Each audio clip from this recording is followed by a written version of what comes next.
Oi, pessoal, nós estamos aqui na RPS Summit 2025 e vamos falar rapidamente sobre temas que são relevantes para a nossa operação de crédito de cobrança e para todo esse ecossistema.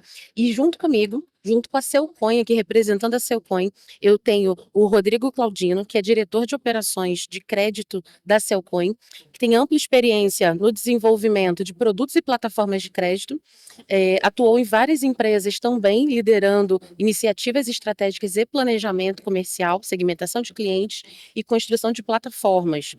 E também tem o Luiz Moraes, que é head do banco, né, da Celcoin, engenheiro mecatrônico formado pela USP também, tem sólida trajetória aqui no setor financeiro, passagens aqui por várias escolas financeiras maravilhosas, foi responsável por estruturar Uber Conta também, atendendo mais de 1 milhão de motoristas e atua na liderança de iniciativas estratégicas em produtos bancários e meios de pagamento com experiência do cliente. Muito obrigada pela presença de vocês, é um prazer estar aqui com vocês. A gente que agradece. Obrigado pelo convite. Maravilha. E nesse bate-papo a gente vai falar um pouquinho sobre ecossistemas que vendem, financiam e que cobram.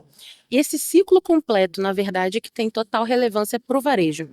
Desde a primeira compra até a última parcela, e como o varejo está assumindo o controle dessa jornada financeira de ponta a ponta. Porque é muito comum a gente falar de crédito ou de cobrança, ou de estratégia de venda, ou até mesmo de manutenção de conta de carteira, às vezes como blocos diferentes, né? Como se fossem algo apartado. E na verdade é completamente o contrário. Tudo isso tem toda a sintonia, sincronia, e se isso não estiver funcionando de forma estratégica bem alinhada, a gente tem aí uma perda de eficiência, a gente tem, de repente, aí, perda de oportunidade para atender o cliente final.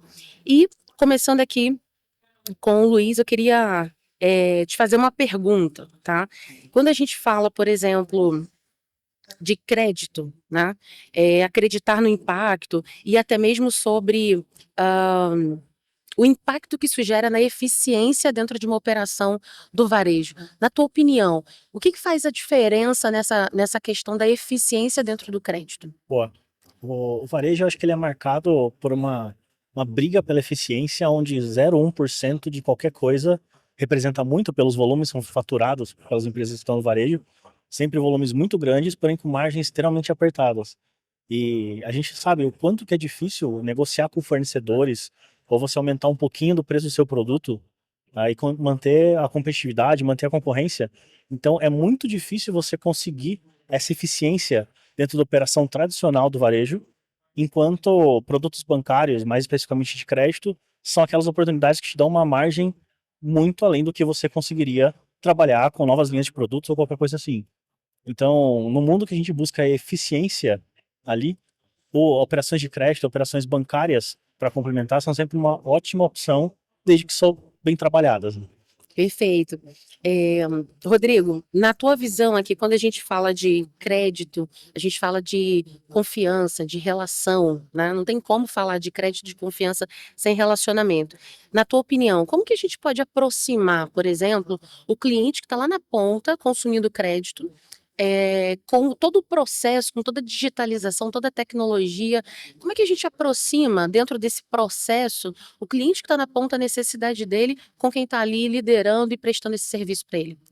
A gente vê isso muito nos principais varejistas, a gente vê essa aproximação, alguns casos bem interessantes no varejo, até bem de longa data. Se a gente pegar, por exemplo, o caso das Casas Bahia, o Carnezinho ali, é um exemplo clássico de crédito de quanto que a gente traz a proximidade do consumidor, que a gente consegue trazer o consumidor para dentro da loja. Ele, às vezes, não realiza que é um crédito que ele está tomando, mas ele lembra do carnezinho, que ele vai lá, financia em 24 vezes, cabe a parcela no bolso dele. Então, essa proximidade, essa concessão de crédito tem ali no momento que ele quer adquirir um bem, é super importante, tá? Isso você vê em diversos, tem o exemplo da Casa Bahia, mas tem o exemplo da Magazine Luiza, o carnezinho gostoso também, volta isso muito no varejo, é muito forte essa relação que vem há muito tempo do crédito junto com o varejista, tá? E essa relação cada vez mais vai aproximando e como o Luiz trouxe, assim, as margens do varejo são super apertadas e trazer o consumidor para dentro do seu negócio, através do crédito, você consegue, além de ganha na ponta da venda e ganha também na ponta do financeiro, tá? Então acho que esse é é um caminho sem volta, assim, no varejo, tá? E só para adicionar de algo disso, eu acho que vem aquele vínculo de que a pessoa tem com aquela loja por comprar outros produtos. Perfeito. Aí aos poucos ela foi indo, pegou um cartãozinho, private label, alguma coisa assim, sem perceber que era crédito, ou fez um crediário, comprou algo que era um pouquinho maior do que ela podia pagar naquele mês, mas com uma solução que a própria loja deu, ela pôde parcelar, como o Claudino falou, né? Essa pessoa não percebeu nem que pegou um crédito, para ela só um carnezinho que ela tá pagando, e que com o tempo, conforme ela vai pegando mais limite, ela vai adquirindo mais poder de compra, vai saciando mais vontades que ela tem, não do crédito, mas daqueles produtos. Daqui a pouquinho ela tá utilizando isso mesmo para fazer saques, né? E ela começa, cara, tem uma outra conta para pagar, eu tenho outra coisa fora daqui que eu queria comprar. E aí ela vai vendo esse crediário como um instrumento e aí que volta aquele ponto da identificação com a marca. Sim, e às vezes tem uma falha no varejo, porque às vezes a gente percebe um movimento de digitalizar, colocar vários produtos, agora é a conta digital, agora é só o e-commerce, não, agora o varejo, né, vai diminuir loja, e a gente vê às vezes uns movimentos, umas dúvidas, uns testes, mas no final do dia, aquele cliente consumidor final, ele quer se relacionar com aquela marca. Então quando você dá o crédito, eu fico pensando lá atrás, eu já trabalhei com crédito também, e desculpa. E quando a gente, por exemplo, está entrevistando um cliente na ponta para conceder o crédito, e você vê, por exemplo, eu quero comprar um nebulizador para uma criança, vou fazer um enxoval do meu neto, do meu filho. Eu tenho uma festa de casamento para ir. Então a gente começa a conectar, na verdade, o crédito à necessidade, ao sonho, à oportunidade que ele tem. E isso, essa loja me deu esse crédito, né? Isso Sim. fica de uma forma, isso fala de uma forma diferente. É aquele que permitiu realizar aquela vontade que tinha, né? Vocês acham que essa relação, ele lembra um pouco disso no momento da dificuldade? Que é aquele momento que, por exemplo, ele tem lá a fatura, a parcela e ele está com dificuldade para pagar. Essa relação, ela ajuda, ela apoia ou não? Ele acha que realmente ali é mais uma dívida para ele pagar? Como é que a gente conseguiria, por exemplo, linkar essa relação do nascimento do crédito no momento da cobrança, por exemplo? Olha, essa relação é fundamental, porque você vê muitas vezes, conforme cria-se essa relação, na escolha dele de qual dívida pagar, você não tem a dúvida que ele vai escolher a dívida onde ele criou esse vínculo, tá? Porque ele sabe que se ele não pagar, ele não vai conseguir comprar, fazer a próxima compra ali.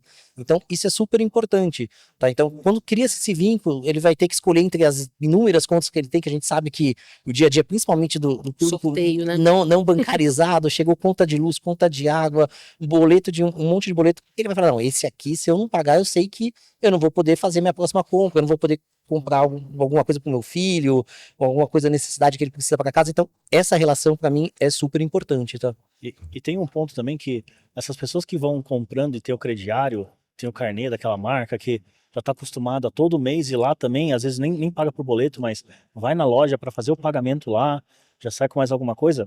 Essa pessoa também tem um vínculo de que, cara, se esse mês está apertado, ela também vai lá, faz uma renegociação, faz algum ajuste, então ela sente até ali naquela pessoa que está dentro da loja física, né? Com papel de crediário, às vezes a atenção que um gerente de banco, pelo mesmo segmento que ela seria atendida, não dá para ela.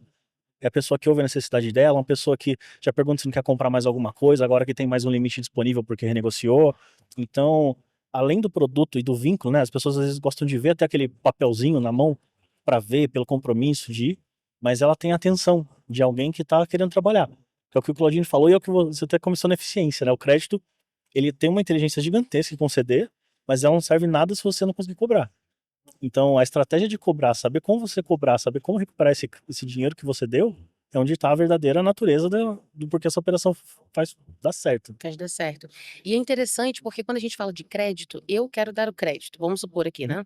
Então eu quero convencer, eu quero que ele compre, eu quero que ele ative, eu quero que ele faça uma nova compra, que ele tenha ali a utilização do limite todo. Então ele é o cliente bom. Eu quero que ele fique comigo, e aí ele fica inadimplente. Por qualquer motivo. A gente sabe que em crédito tem aqueles que já vão comprar sabendo que não querem, não vão pagar, que vão dar o golpe. E tem aqueles que não, tiveram uma intercorrência, tiveram um problema. Vocês entendem, ou como que vocês entendem essa relação que às vezes o mercado acaba colocando o consumidor como o crédito, ele é o cliente bom, mas quando ele começa a atrasar, ele é o meu cliente mau. E o foco, às vezes, na recuperação do crédito. E não seria, de repente, melhor pensar na recuperação do cliente? Como que é essa relação? Como é que vocês enxergam esse bom ou mal, recuperação de crédito e relação de cliente? Quando a gente fala do varejo, essa relação é também super importante porque você pode expulsar o cliente. Então, depende da forma como você faz a cobrança, uma cobrança muito agressiva. Quando você, às vezes, você terceiriza. Esse é um serviço que, às vezes, a gente sabe que a cobrança, às vezes, muitas vezes terceirizado, você precisa ter muito cuidado. Porque se ele estressar essa relação na cobrança, ele vai estressar a relação com a marca. Então, ele vai falar, nossa, mas essa determinada marca tá me cobrando de uma forma, é o que você falou. Tem o cliente que nunca deu problema e o cliente que é uma intercorrência. Ele fala, poxa, sempre paguei certinho e agora estou sendo cobrado dessa forma, desse jeito. Então, ter uma cobrança humana, assim, saber identificar esses dois públicos é fundamental. E hoje a gente sabe que a gente tem inúmeros mecanismos, a quantidade de dados que nós temos disponíveis hoje, IA, tudo isso ajuda muito a poder segmentar, a tentar separar o cliente que a gente sabe que já vai mal intencionado do cliente que foi mandado embora, aconteceu, teve um acidente, alguma coisa que o filho ficou doente, teve que gastar remédio, e naquele mês determinado ficou inadimplente. Então, essa separação e essa cultura de dados vai ajudar muito hoje a você fazer essa separação desses públicos, tá? Verdade. É certo afirmar que na concessão de crédito a gente já consegue identificar quem vai ficar inadimplente? Eu diria O pra que você que você que acha? com Uma bola de certeza. cristal? O que que acontece aí no meio do caminho? Não tenho dúvidas. Com as ferramentas, assim, a quantidade de dados que a gente tem dados do uso de rede social. Então, assim, a gente sabe o que as pessoas falam, vou comprar e não vou. Assim, você consegue hoje saber tudo o que a pessoa faz, você consegue saber onde essa pessoa passa o dia. Então, você consegue saber se ela tá. Eu não precisa nem falar para você que tá trabalhando, porque eu sei que eu- ela não fica em casa. Se ela não fica em casa, ela tá em algum lugar, provavelmente tá trabalhando. Ah, não, eu vejo que essa pessoa passa a maior parte do dia dela em casa. Então você nem precisa saber se é um emprego formal ou não. Hoje, a quantidade de dados que a gente tem, você consegue mapear tudo. Então, na concessão de crédito é fundamental. Emprestar é muito fácil, você consegue emprestar milhões, assim, em minutos, tá? O grande problema é receber. Então, a concessão, para mim, é a chave do negócio. E se vocês fossem pensar, por exemplo, aqui numa hierarquia de prioridade, pegando algumas palavras, por exemplo, tecnologia, segurança, estratégia, tá? E processos. Se vocês fossem pegar essas 4 palavras e colocar numa hierarquia do mais importante pro menos importante, como é que seria essa organização, assim, mais ou menos na mente de vocês, assim, na sua opinião? O que que vem primeiro? Estratégia, tecnologia, processo, segurança? É difícil essa É pergunta. difícil, não, eu acho que ter um processo bem definido é fundamental, porque aí as outras compõem essa parte do processo. Então, dentro do seu processo, você vai ter etapa de segurança, que é para evitar a fraude, que a fraude, você sabe, não é nem o mal intencionado, ele sabe que é o público que quer dar o golpe mesmo, então você já consegue filtrar. Dentro do processo vai incorporar tecnologia no seu processo, tanto para mitigar fraude, como para saber para quem você vai emprestar, para saber em qual momento cobrar o cliente, qual o valor, o limite também. É tentador você aumentar o limite, mas você tem que dar alguma coisa que caiba no bolso, porque a gente sabe que o cliente tende a tomar tudo que você dá, dado o público, principalmente aqui no Brasil. Então, ter um processo muito bem definido dessas etapas, para mim, é super importante. Compõe a esteira de crédito como um todo. E a gente nem combinou, mas eu ia falar a mesma coisa do processo, porque ele passa, não adianta ter uma estratégia fenomenal, ou ter uma tecnologia muito boa, se no fim a cobrança tem que ser pragmática, tem que ser contínuo, tem que ter começo, meio e fim, tem que ser persistente na medida correta. A chave está em executar bem o processo bem definido. Você pode não ter uma tecnologia muito diferente do que já tinha feito 10 anos atrás, você pode tentar replicar as mesmas estratégias, mas se você tiver um bom processo definido, mesmo que seja com estratégias antigas, tecnologias não tão atuais, ainda é mais eficiente do que você ser um milagroso de GPT, do que for para bolar uma boa estratégia, mas não ter o pragmatismo de executar aquele processo bem executado. E olha, a gente, na maioria das vezes, quando olha para o mercado, a gente vê que o processo está no final da fila, né? Isso. E aí, perfeito. E aí, acho que o que tem acontecido, né, que a gente tem evoluído mais nos últimos anos, é em ter boas tecnologias para te ajudar a manter aquele processo estável. Ou para que eu possa experimentar novas coisas do processo, seja com testes AB, Otimizar Mensurar, o processo, distribuir né? para escritórios, distribuir para N canais, para ver qual que é o melhor para aquele meu público dentro daquela operação que eu estou fazendo. Até porque não é a mesma coisa que funciona com todo mundo. Senão a gente vendia uma única estratégia na Amazon Mercado Livre, baixava lá, comprava e executava.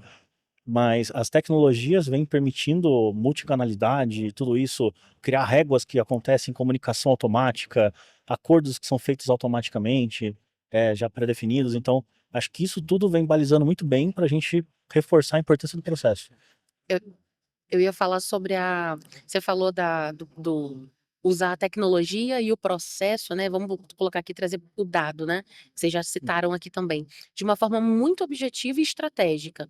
Por quê? Não é, a gente não, é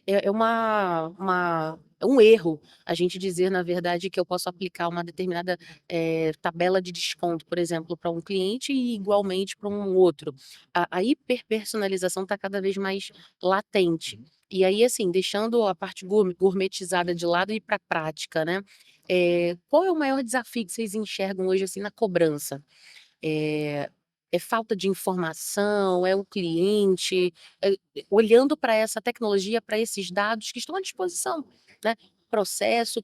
Por que que a gente tem tanta dificuldade, às vezes, por exemplo, de começar um contato com o cliente? É que hoje está mudando muito rápido, né? Se a gente pegar hoje, quem atende telefone hoje mais? Eu não atendo mais Tem, telefone. é, Ninguém atende mais Não telefone. precisa ter nem número tão estranho, Não. marcação de cobrança, né? Ninguém atende. Então, assim, é um canal que, se fosse ver de cobrança, era. Se eu voltar uns anos atrás, todo mundo cobrava ligando. Hoje você não atende porque ou é golpe, que alguém tá te dando golpe, ou é cobrança e você não quer ser cobrado por telefone, porque às vezes é muito invasivo. Você tá num momento ali que você atende uma ligação de cobrança, tem uma questão do constrangimento, e ninguém atende o telefone. Então, saber essa mudança que tá tendo muito acelerada de canais, isso vem mudando, e isso é fundamental dentro da cobrança, identificar o que o público, qual canal está sendo, vai ter o maior aceite ali do público para cobrança, tá? Então, saber se identificar, saber como evitar constrangimento ali, qual canal que a gente vai gerar menos estresse, é um e-mail, é um WhatsApp, às vezes o WhatsApp pode ser meio invasivo, mas a gente sabe que hoje todo mundo ama o WhatsApp, então como que a gente faz uma cobrança no WhatsApp sem gerar um estresse a ponto de a gente sabe que às vezes se denunciar o canal bloqueia, a gente sabe que quem trabalha em cobrança que fica denunciando o número vai te bloquear lá na meta, então tem todo esse desafio de realmente uma calibragem aqui de como você cobra e como você, sem gerar um estresse ali do cliente, fugir de você ali no canal. Acho que esse para mim é o grande divisor de águas aqui, pra essa calibragem nesse momento que estamos. Tá? O canal tem um ponto importante que eu acho que não apenas na eficiência da cobrança, mas há uns 6, 7 anos atrás, quando a gente começou a ter o boom de fintechs que davam crédito online. Então você entrava num site, rodava lá, via o que você tinha de taxa. Acho que o grande sucesso dessa época mesmo foi que, até então, para você pegar um crédito, você tinha que falar com o teu gerente. Então já era um contato humano. Você não sabia se ia ser aprovado ou se não ia. sim, Então você está num momento que não é legal e corre risco de não dar certo com uma pessoa ali. É um constrangimento, é uma exposição. Então, quando você trouxe pro digital, muda a relação. Cara, eu vou entrar em todo mundo, você simulando todo mundo, vou tentar que me der, eu pego se eu quero. Não preciso, ninguém vai ficar me falando depois para eu ter que falar que eu não quis mais. Então tem algumas coisas dessas. Mas tem um ponto também dos canais e dos dados que, no fim, ainda eu acho que a grande eficiência está em quem, com uma certa quantidade de dados, que não precisa ser absurdo, consegue executar um bom processo ou consegue trabalhar melhor esse dado. Porque eu vejo também um mundo que, cara, a gente está tentando, muita gente tentando trazer dados de todo que é lugar, usando muito dado que não está servindo para alguma coisa e tentando se perder mais uma estratégia mirabolante usando aqueles dados para tentar achar alguma coisa do que executando um bom processo. Por exemplo, no caso do varejo que a gente está falando, né, um varejista de roupa, qualquer coisa assim. A senhorinha que vai e que pega o carnê e que está acostumada a todo mês ir lá para pagar aquele carnê, não adianta, se por algum dia ela ficar 5 dias atrasado, pode olhar dado, pode olhar tudo que for, pode botar estratégia para ela pro WhatsApp, do que for. O contato com ela não funciona assim. Então tem uma outra parte dos dados que a parte que mais importa tem que ser trabalhada, mas não adianta você tentar ficar achando muita coisa em cima de um público que talvez aquilo não vai te dar alguma coisa. você acaba se perdendo, né? É isso aí. E às vezes o comportamento dessa senhora, do exemplo que você deu, vai ser ela ir à loja e falar: olha, minha parcela vence dia 5, mas eu vim aqui avisar que eu não Isso vou aí. poder pagar dia 5, vou isso. pagar dia E 10. tem um ponto do sucesso disso mesmo. Que uma das coisas, por exemplo, daqueles varejos que não tiram seu poder de compra ou que não dão aquela comunicação agressiva, falando, hoje vence seu cartão. Se você não pagar, tá bloqueado. É o contrário. A gente vê aqueles que, cara, 5, 10 dias atrasado, vai lá, pode continuar comprando, e até no momento da compra, que alguém pode ter uma outra abordagem e falar, ó, está comprando e eu vi que tem alguma coisinha atrás, você quer já fazer tudo? Já pega essa compra, a gente já faz em 5 de 20 reais. Trazer essa flexibilidade para o negócio. Acho que Isso aí. quanto mais opções você dá para o cliente, maior a chance de você receber. Então, a gente sabe, às vezes você não vai receber todo o valor da parcela, mas flexibilizar, deixar ele pagar um pedaço, jogar, pular uma parcela, jogar para o final. Acho que trazer essa flexibilidade para o mundo da cobrança também ajuda muito nessa negociação. É dar opções. Exato. É mostrar para ele, olha, eu tenho opções aqui para a gente entrar num acordo, né? E eu acho que isso só funciona bem quando a gente não está olhando apenas o negócio de uma maneira assim, é o meu negócio, eu quero dar o crédito e você tem que me pagar. Não, é o olhar no cliente, do cliente. Né? A gente fala do sucesso do cliente, né? E isso tem sido falado muito. Por quê? Não adianta. Ele comprou com você, você deu o crédito, ele utilizou o limite, ele teve um problema, você fez de repente uma cobrança um pouco abrupta ali com ele pode simplesmente quitar a dívida com você e ir embora e nunca mais voltar naquela loja, nunca mais querer rejeitar aquele crédito, né? Da mesma forma que se você tem um varejista que aquele cliente sempre compra lá, tem um relacionamento, já usa o cartão, ele sempre vai ter prioridade versus alguém que apareceu agora só com limite que às vezes seja mais alto, mas que foi uma vez que te deu, não tem um vínculo. Se você tiver um problema financeiro e for escolher para quem não vai pagar, é muito claro. Então, o crédito não é só pela estratégia, não é só pelo dado, não é só pela eficiência, a taxa que você dá. Tá muito linkado com a cobrança, qual que é o relacionamento que você vai ter com ele depois, para no momento que é diferente de agora que eu tô pegando, né? O momento que eu realmente precisar, como que eu vou tratar. E na opinião de vocês, para a gente ir finalizando aqui, quais são as alavancas de ter um crédito assim saudável, pensando de ponta a ponta?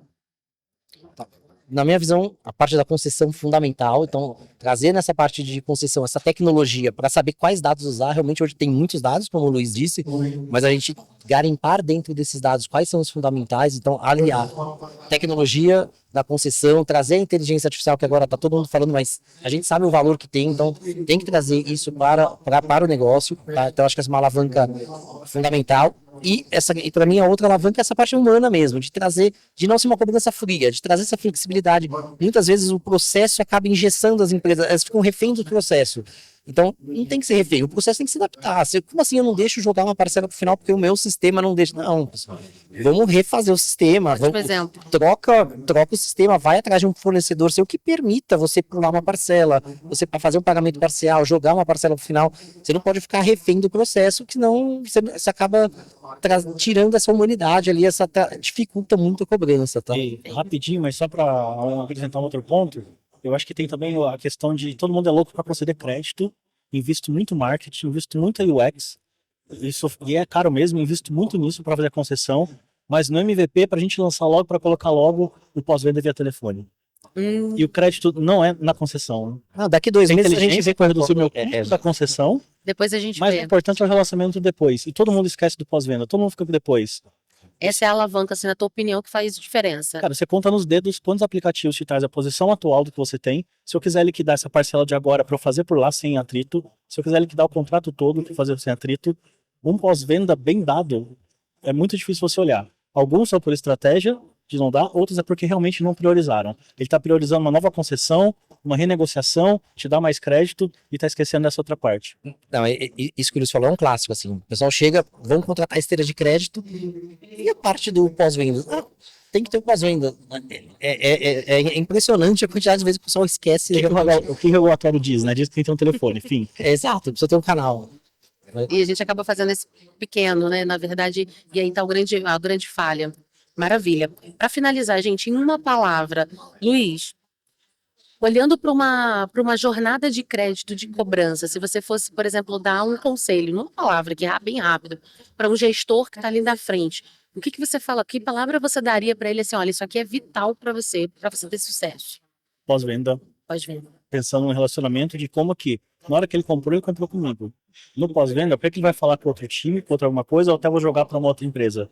Sem eu antes cuidar dele como relacionamento. Então, o pós-venda é o sucesso para você conseguir pegar esse crédito e até para você dar o próximo. Perfeito. Rodrigo?